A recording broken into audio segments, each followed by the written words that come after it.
Welcome to the meeting room at Global TV Talk Show, a broadcast service of globalbusinessnews.net. Now, here's your host, Ed Cohen.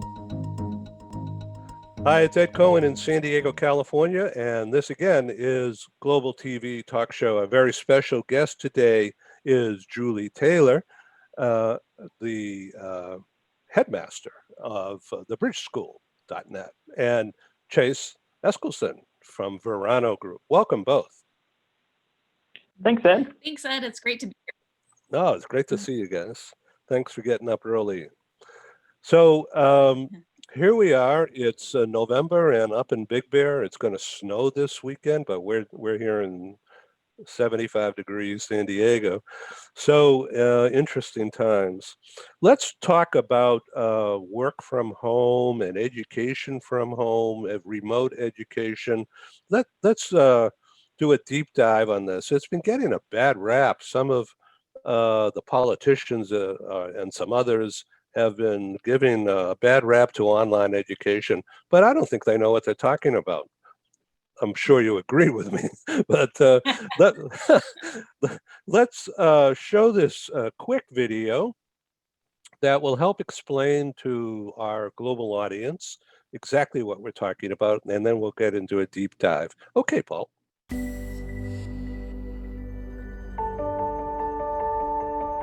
Something that's really neat is that the Bridge School partners with various organizations to provide learning for their students. For example, we partner with a major ballet company, and we are able to enroll several of their students into our school. So now not only is the student able to participate in a school and have a seamless transition while they're very active in their ballet career, but now they have other dancers that are with them that are doing some of the same courses. So it's almost becoming a camaraderie where they're taking similar courses, they're working together on their ballet, and really being able to form this great partnership with these organizations to provide a needed service. A lot of times there are student athletes who will spend hours and hours at the gym or at the basketball courts, wherever it is. And if they're attending a traditional school, they're in school from 8 to 3. They get a quick snack, and then they're at the gym for 3 to 4 hours in the evening. Coming to us and having that partnership, they're able to break that up throughout the day. They can have a morning practice, get some schooling in, have an afternoon practice, finish their schooling in the evening. So there's that flexibility. And additionally, if there are tournaments or performances, it's fantastic because if there's a week where they have shows straight through, they can take that week off of learning and then pick back up when they're done. So it offers this great flexibility. And for the program owners of these sports leagues, it is a win-win situation for them because they see this need. They see this need that their students need to make sure that they are obtaining the grades necessary to be successful adults in our country and in other countries. But it provides them an environment where they can be successful at both.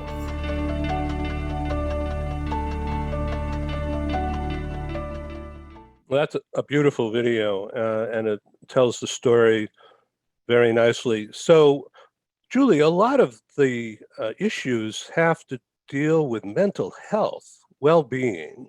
So that means breaks rather than heavy-duty, concentrated effort. Is that correct? It does mean a lot of breaks, but you know what? If we can even maybe take it back a step to your first comment about the stigma of online education and how it's a disaster and not working well.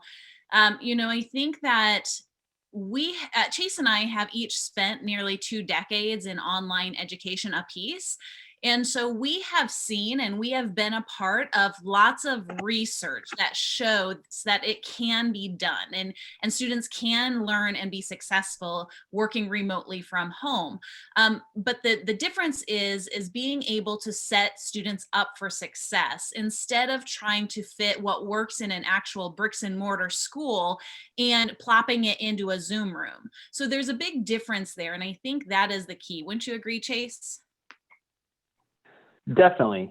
What most people have experienced this last, spring of 2020, and now many schools in fall of 2020. That's not a good digital education. That's some form of emergency distance learning. And people often conflate the two, but in reality, they're very, very different. One comes with a foundation that is rooted in research, that's grounded in great digital tools that, instead of replacing a teacher, create a tool belt of digital tools for the teacher to march forward and to conquer the classroom. And that's just not what's happening in most schools around the world right now. They're trying to mimic what they saw in a classroom setting and somehow create that same thing in a digital format. And that's not a good place to start from. They're starting from the top down instead of building the firm foundation and then building up from there. So a lot has to do with the teachers not being trained well about how to use video. They may be self-deprecating in nature, and they don't want to look like Barbara Walters or Leslie Stahl, or they want to be themselves and be authentic, but they don't know how to do that in a video environment. Before Julie jumps in, I will say Julie is the premier teacher trainer across the United States. Cool. We actually snagged her from a major education technology company where she taught teachers from coast to coast.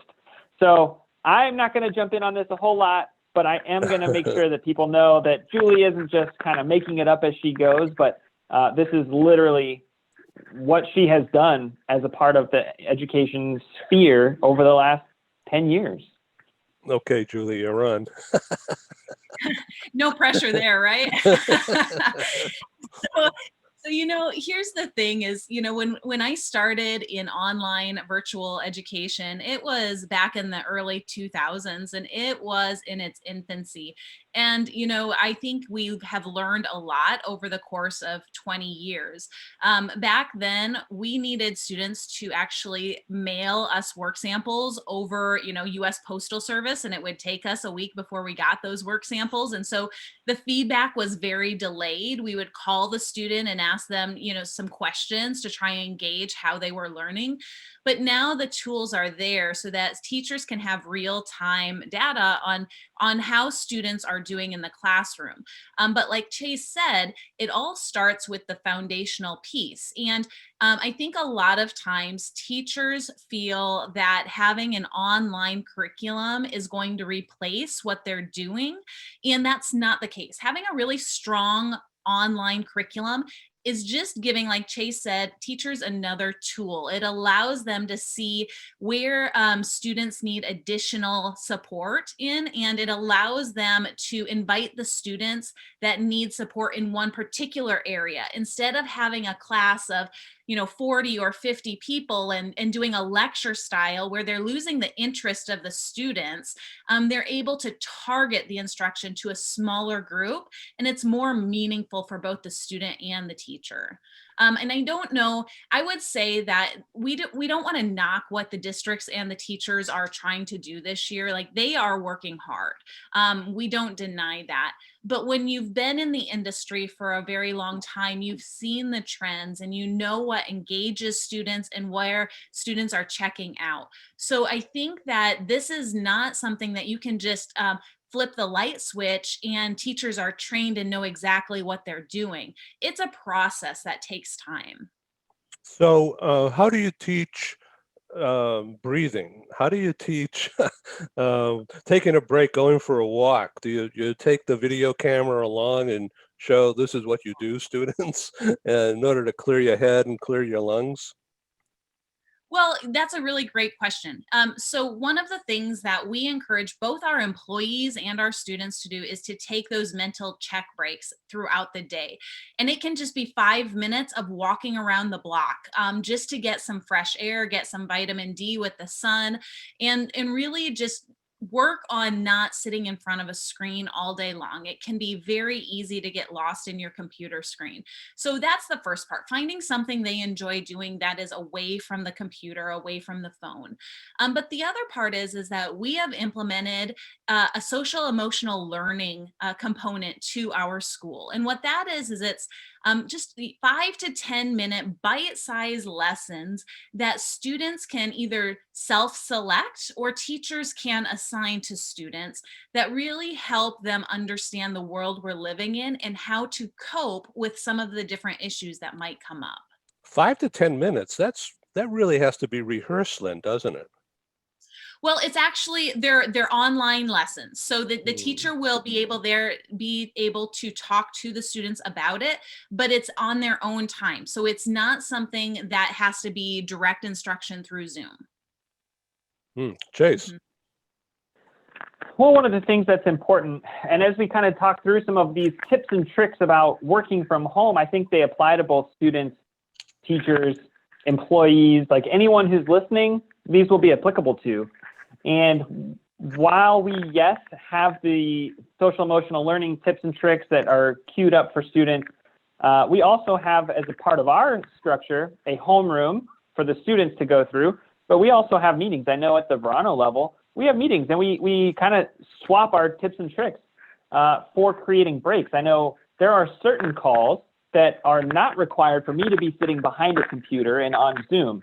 And so what I found works really well for me is to call in with my cell phone and walk around the neighborhood. You know, if there's a 15, 20-minute phone call with the team, I can easily do that. I can take my handy dandy notebook and jot down any notes that I need, but getting away from a computer, getting some fresh air, stretching your legs a little bit. And then, you know, we've seen a lot of research on if people, especially students, are stuck looking at a computer screen all day, that's not good for your eyes. And it's really important to get outside where your eyes have to adjust to something further away, that they can see something that's closer to you. And just allowing your eyes to have that break is so important, just as much as stretching your legs, stretching your arms, you know, kind of doing some stretches in your office. You got to stretch your eyes as well. So, Julie, let me ask, do you set up time during the typical day to have an ice cream break or a time where you talk with parents only? You know what? Having a set schedule that has a little bit of flexibility in it is so important, and especially when you're working from home.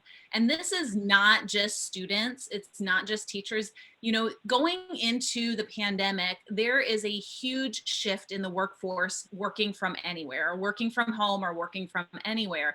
And I think that is going to continue, because what businesses are finding is that they can cut millions of dollars by getting rid of the office space and allowing employees to work from home. Yeah. But what happens then is that is a whole new set of skills that the employees need to learn, and as well as the managers. How can you manage a remote workforce, and how can you as an employee be successful from a home office? And one of the things that I have heard over and over again throughout the past couple of decades is that when someone starts working from home, they feel like they're working 15 hours a day. They don't understand how to shut it off when they get home. And what we have found is when we really dig into it, it's because they are trying, the employees are trying to manage their home life duties and their work life duties, and they just completely intermingle. So they're not create separate times for work, and they're not setting separate times for home. So if we can create a schedule where they have 10, 15, 20-minute breaks where they can go and throw in a load of laundry, or, have your lunch break, and then have your dedicated time where you're doing your email or your calls, it really helps delineate the line between work and home.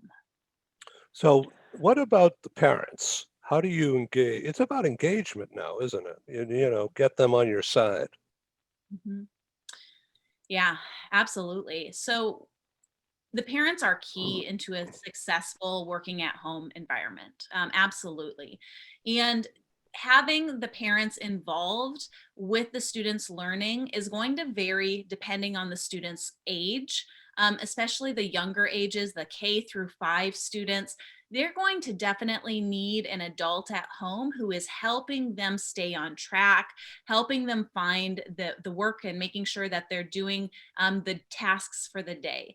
As students start getting into middle school and high school, they can start taking a little bit more accountability of their own work. But the parents who are able to set schedules for their students and maybe at the beginning of the week on Sunday night or Monday morning, sit down and kind of have a game plan of what this week looks like and what assignments are due for the week. And then kind of on Friday, have a review of how the week went and any missing assignments that the student might have. Those are the students and parents that seem to be most successful in our environment. So to what And extent, yeah, sorry, I will say of the 7 things that we're going to talk today about around working from home, this one I think is the key. This is, if you hear nothing else that we talk about, having a review time from the beginning that gets you through the entire week, sets a plan, and then has that follow-up. And that may not be a Monday through Friday. For me, I know, and I'm going to transition here for a second, but from a work perspective, my review is not on Fridays because so much happens on Friday. I just don't have time for that. But I have on my calendar every Tuesday morning, I did it this week, Tuesday morning, review email is what the calendar time is called. And that I spend 30 minutes every week and I go through all my sent emails from the last week and say, which of these items did I not get a response on and that I need to follow up with people? But I blocked that time off to review everything that happened over the last week. And that also shows that I spent time before setting my calendar up to have those check-in points. It's the same for students. You've got to have time to say, okay, where am I? I've got a project that's due December 3rd. Am I where I need to be today and this week? What steps need to happen between now and December 3rd in order to get that submitted appropriately? Julie, what's next on the most important things to discuss today? Uh-huh. We talked about, setting a schedule, but I would say that having the right space is equally as important. So I have 3 children right now who are doing school at home and I work from home.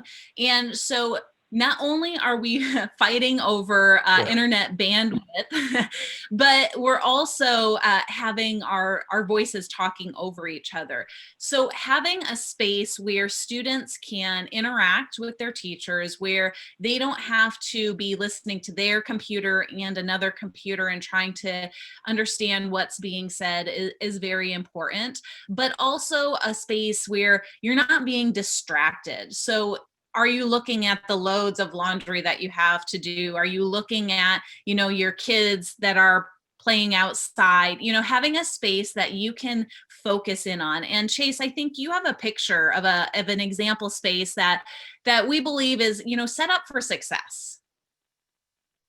Yeah. And Paul, it shows that I'm not able to share. If you can grant me the permission, one of the things that we'll talk about is, first and foremost, there is no one size fits all solution for what your working space looks like.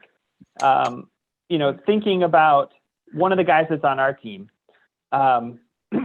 he, for whatever reason, he loves to sit on the floor. I don't know why, but he loves to sit on the floor and to work.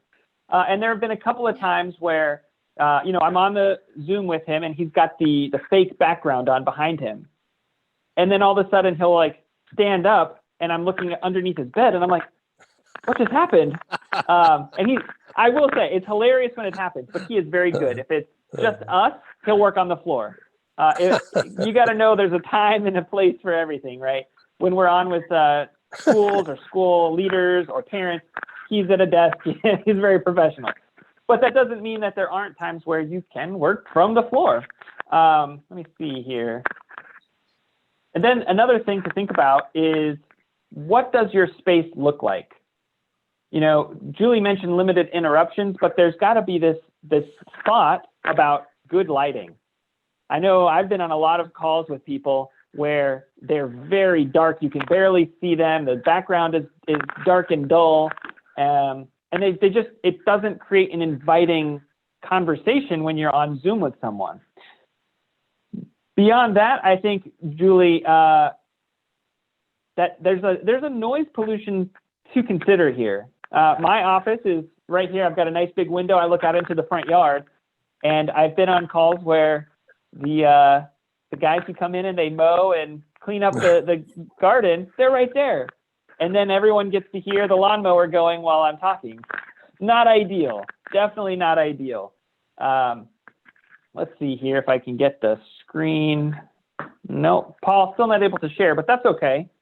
But it's got to be a specific space.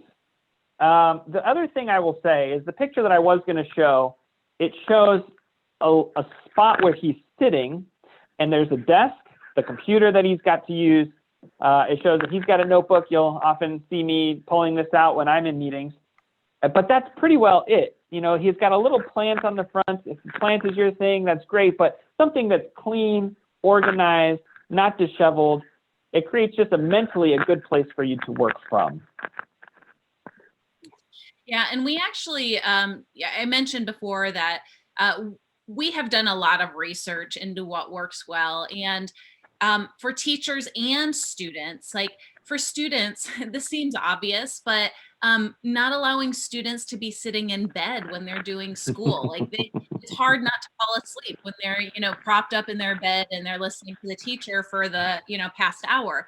So having, a space and for teachers or for adults, not having your ironing board behind you or not having a plant that's coming out of your head. Things that seem like, you maybe wouldn't always think about that. But if you're watching someone else, those are things that you notice.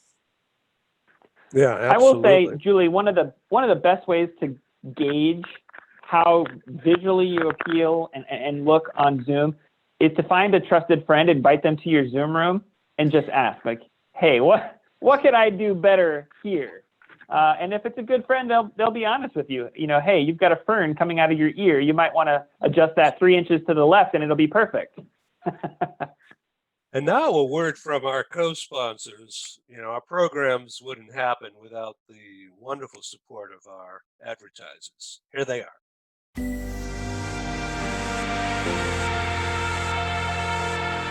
One of the greatest things about attending the Bridge School is that students are able to truly move at their own pace. Students who are advanced learners can move more quickly through the curriculum. Students who are struggling can slow down and take a little bit more time and get additional resources from their teachers. Also, the typical school in a school district is following state set guidelines and standards, and they're following the pace of the entire class. And that isn't always conducive to students. The Bridge School partners with Strong Mind to provide this award-winning curriculum. And with that, students are able to trust and know that they're learning a curriculum that is built on standards that are national standards, that are research-based, and they're chronological based on how students learn. So students can actually go forward and learn that at their own pace and not have to worry if they are meeting the standards that are set forth by the state. They can know that they're learning what needs to be mastered in that course to be successful.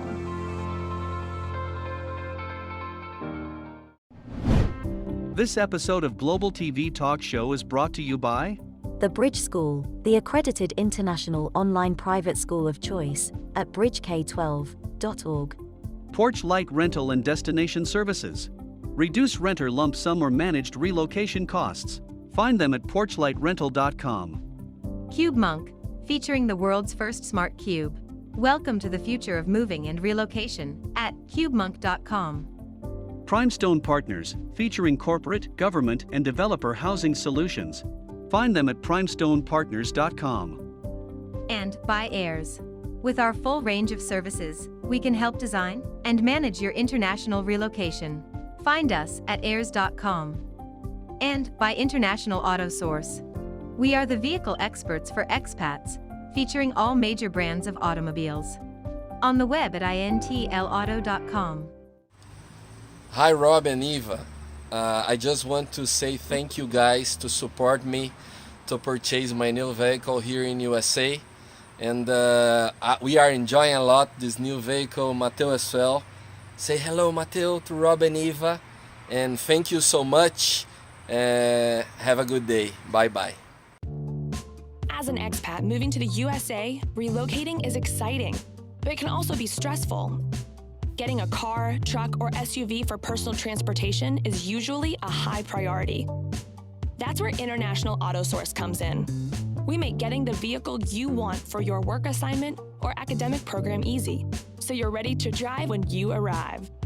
Our product specialists have helped over 50,000 expatriates with their personal transportation needs, making us the largest international auto retailer in the world. International Auto Source gives you flexible payment options to buy, lease, or rent a vehicle from the world's leading auto brands, arrange financing on a purchase or lease without a U.S. credit history, social security number, or driving record, get full insurance coverage, and get approved easily through our low-rate factory-backed financing programs. And because we're an authorized distributor of the world's leading automotive brands, our no-haggle prices are competitive, and the buying experience is hassle-free. We'll even guarantee your new vehicle will be ready the day you arrive. With over 20 years of experience in the global community, we are the vehicle experts for expats. We are International Auto Source.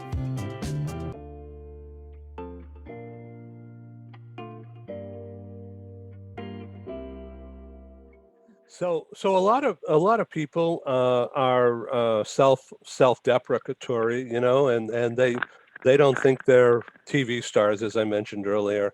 So how I tell people who want to be on my show that we have to do a prep call first, so that they understand that they shouldn't pick their nose or adjust their hair too much. A little is okay, but but not doing the whole thing, So and no eating, but having a cappuccino is okay at 9 a.m. So how do you? And having a cappuccino at any point during the day. I know there's people that say you're not supposed to do it after 12 o'clock noon. I get that. Yeah. But I love a good cappuccino. Yeah, especially 3 o'clock doldrum rather than a glass of wine. So depends where you are. If you're in Italy, then it's different. But so Julie, how do you train your teachers? Yeah, absolutely. So here's the funny thing is that I remember when these Zoom meeting rooms, GoToMeeting, Blackboard Collaborate, all of these online meeting rooms first started popping up.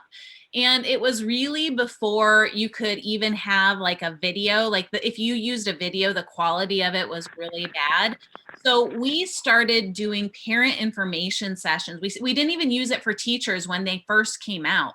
We were simply using them for parent information sessions just to get the word out and allow parents to come and find out about our school. I remember for me personally, the first time I did one, I had to shut my eyes the entire presentation and pretend that I was actually giving the presentation in front of people, because I was looking at the screen, it would distract me. And I just was not able to look at the screen and focus on what I had to say. So I think that it was a big thing for me. And just practice. I think that a lot of times folks who are coming into the virtual workforce, students, teachers, any workforce, there's a little bit of nervousness when it comes to getting on Zoom and talking in front of a camera. And I think the more you do that, the more you become comfortable with it. So those are kind of just, the practice piece. And like Chase said, allow someone else to come in and be your eyes and ears. For our teachers, one of the things that we do is regular observations. So our teachers actually record their sessions, and their coach or their peer can watch those recorded sessions and give them feedback on what went well and maybe some areas that they can adjust for the next time. I think that is a really big key. And we don't do this just one and done training. We actually, all the things that we've talked about today happens over the course of a 2-week training at the beginning of a school year and then throughout the school year. It's not something that is just, we're gonna say, here's your Zoom link and you're off to the races. We really want the teachers and employees to be set up for success. So how do you do testing online? Mm-hmm. That's a great question. So there's a lot of different ways that you can do this. So we have a policy that if a teacher suspects cheating, they have the right to ask the student to be in a room with the camera on. So in a Zoom room with the camera on while they're taking the test. So that is one way. I know a lot of teachers have implemented that. My personal school, our exams are digital exams. So they're taken online in the online platform. It's not something that the students has to email into the teachers or anything like that. And then there is a component that is, multiple choice that is computer graded. And then there's components that are teacher graded. And then the teachers always have the ability to ask the students to clarify, can you tell me more about this? And so they can do those checks where they have confidence that the students are actually performing the work. So go ahead. Sorry, Ed. I will say from a business perspective as well, this is important to talk about because I know there's a lot of managers out there who are thinking, are my people really doing what they say they're doing every day from home?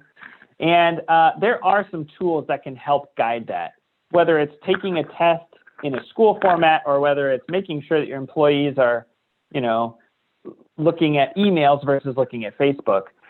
Julie, I know across several of the schools we've worked at in the past, we've downloaded a software. I'm trying to remember the name of it right now, but we would download it onto do you remember? I think it's called WorkTime. WorkTime, thank you. We downloaded a software called WorkTime, and we used it for a lot of different purposes. It was such a powerful tool. It was able to tell us how long tasks were taking and to help us figure out, not just punitive measures. It helped us really determine this process is flawed. And if we adjust it and tweak it here, our staff can get this project done a lot faster and it will be done a lot more reliably. So I think there's a lot of tools that help guide these questions that you're going to find so many other benefits from, and they're available to the public at large. It's not a school thing per se, although it was used in our education format. So I've got a little bit of an off-the-wall thing here. So do you allow well-behaved cats and dogs? We have all kinds of cats and dogs that make appearances in our classrooms and in our meetings. You're very likely to see a 3-year-old toddler come in during our broadcast today even. We have younger siblings jump in from time to time as well. Okay. Oh my gosh, I have the best story about this. So this was probably 5 or 6 years ago. I had a teacher and a parent had emailed me and was very concerned because this particular teacher was breastfeeding on camera. She doesn't have a baby. So I was like, I don't even understand what that could be. She had a pug dog that she had wrapped up in a blanket on camera, and the mom thought she was breastfeeding a baby on camera.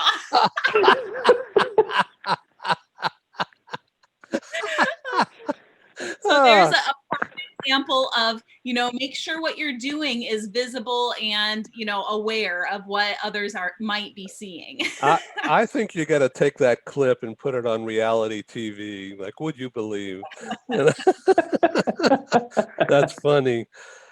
So how do kids get to socialize with each other? Do you have like a happy hour for kids? Yeah. You know, I'm gonna go ahead and Chase. Go ahead. Okay. I will say one of the great things that we have, and a lot of people, they look at social tools, digital tools, and they say, how do you do this or how do you do that? And the answer is not the same way that they're done normally, but they're still done. And one of the things that we have instituted across many of our schools, and I know pretty much every full-time online and hybrid program out there institute things in a similar way, is through the clubs efforts. We have clubs, and I know of clubs at other digital schools that they have a Lego club, they have a chess club, they have all these same things, and yes, they look different, but they're still implemented, they're still allowing students to interact with each other. And, I was an administrator at a school here in Texas that was full-time online, and they had regionally based field trips where your class got to come together. Everyone who lived in Dallas-Fort Worth is going to meet at the Dallas Zoo today. And that's not a weird thing. That's definitely, I would say, mainstream as far as digital education is concerned. But then you have opportunities to interact both in the classroom and through the many tools that are implemented as well. Julie, did I miss anything there? No, I think that was a great overview. And a lot of times, there's a new thing to the larger education group are called pods. And with a lot of the schools shutting down, people in communities have created these educational pods where they are bringing in a teacher or a tutor, and they're having about 10 students that will meet together at someone's house, or they rotate homes. To be able to have that interaction. So that's something that's happening on a grander scale, but it's nothing new to folks who are schooling at home. We, as the Bridge School, actually have a couple of pods around the globe where we have pockets of students that are able to work together and have that interaction as they're doing their school. And we have some students who have other commitments, and they really are just trying to finish their coursework. So it is a more of a flexible thing, and we love to see where we do have those pockets of students where we can allow the interaction and provide a space for them when we can. Chase. It really makes me think about, as these students, they are not at home behind a computer every day. Sometimes they're at a pod, sometimes they're at a hybrid center. Sometimes they are traveling with their family, and they may be learning from a hotel room or from an airport. And we see that, and I think that's great. A lot of times people look down on that, but a good way, and this is the next thing on our list, is planning ahead. Because you have freedom, because you have flexibility, the key is just to plan ahead, whether student or working remotely. We have a small place up in the mountains in Utah. And this October, because my kids are here and they work from home right now, they're learning remotely. I work remotely. And so I told my wife, I said, hey, let's get out of town for a little while, get a change of scenery. We've been stuck in this house for the last 8 months. Like, let's go get stuck in another house for a couple of weeks. And so we did. We packed up the car and we drove from Texas up to Utah, and we spent 3 weeks. And I got to tell you, one of the funniest things, we were at our house in Utah, and we did the same thing. Julie, we went through this exact list. We figured out our new time. My wife was annoyed because she had to pull out her iPhone and change all the reminders that pop up. Such and such kid has a class at 10. Well, now we're in Utah. Now it's 9 instead of 10. And so she went through and she set up her weekly review. She found a specific place. So each of the kids had a different desk in the house, and they had got themselves set up, and they got their notebook, and they got their crayons, and they got all the things they needed. She figured out the best way to have them have a break. There's a tree out back that they love to climb. And so at every 15-minute break, I knew exactly where I could find them if I needed them. But we planned ahead. And I got to tell you, I had just shown my wife an article the night before. And the article said that the family that was just like mine was withdrawn from their public district school because they had a second house that they went to, didn't tell anyone at the school. They found out that they were in another state and said, you can't learn from another state. This is that old school mentality where it's got to be in our state to get the education. And it all comes back to how the schools are funded. And they withdrew that family because they were out of state for 2 weeks for a vacation, but they were still in school learning. And so I was reading this story to my wife and I'm like, this is wild. Like, this shouldn't happen. The very next day, my son, he's a kindergartner, was in his class and the teacher said, what is the weather like where you are today? And my son looks up and it's rainy and it's disgusting and it's cold. We're in the mountains. And he starts to say, my wife's back there like, no. And she's pulling her iPhone out looking, what is the weather in Texas? It's windy and 65. Like, whew, we dodged a bullet on that one. But that really shows that the old way of doing it doesn't meet the new method of how families act and react and integrate with education. As long as we're planning ahead, they didn't miss one class. They still were able to turn in all their assignments. They still had a quiet workstation. I don't see a problem with traveling across state lines or even around the world. With the bridge school, not a problem. You learn from wherever you want to learn as long as you're engaging yourself. That's the key. That's the point that we're trying to make is get a good education, and we can help you do that.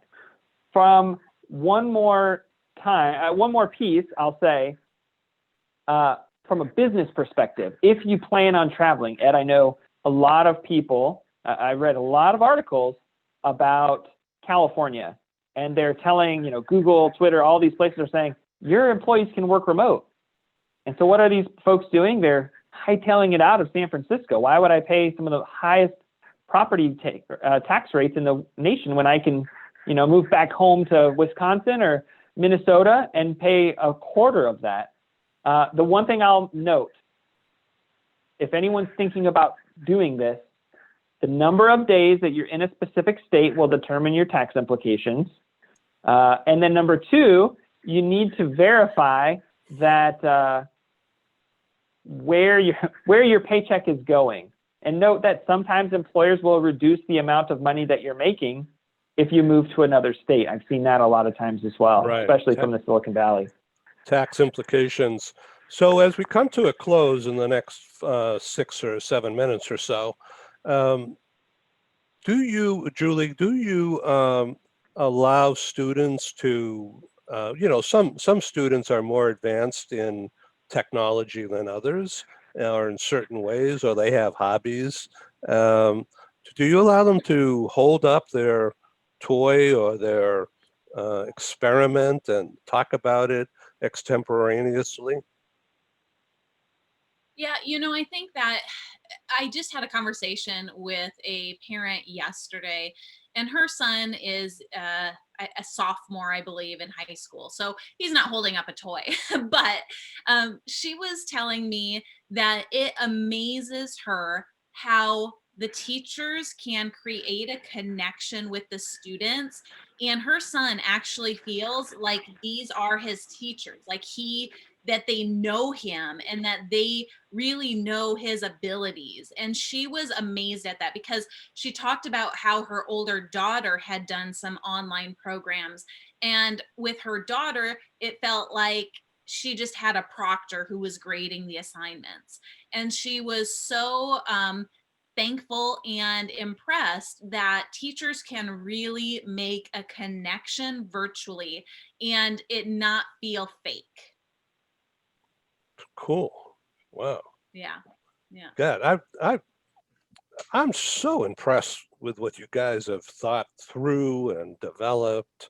Obviously, 20 years in business successfully and fully accredited. It's not your first rodeo, but for so many other people, work from home, learning, homeschooling, whatever the right words are.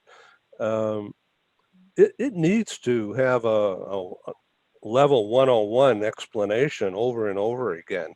So I hope that this program and the series to come can help enable that. I hope so as well. We're really excited about it. Sorry, Julie, I keep talking over you. But I will say I am so excited to be a part of this, Ed.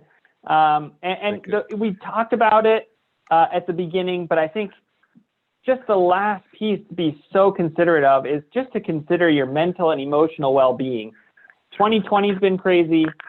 The election has been crazy for those of us living in the United States.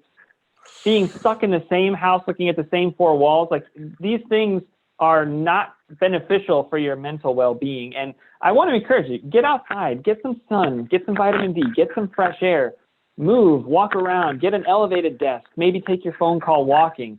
But make sure to find some time every week to talk to somebody, not to talk about work things, not to talk about the project that needs to be done, but just either if you need help, talk to somebody and get help. I know there are people out there willing and ready to help.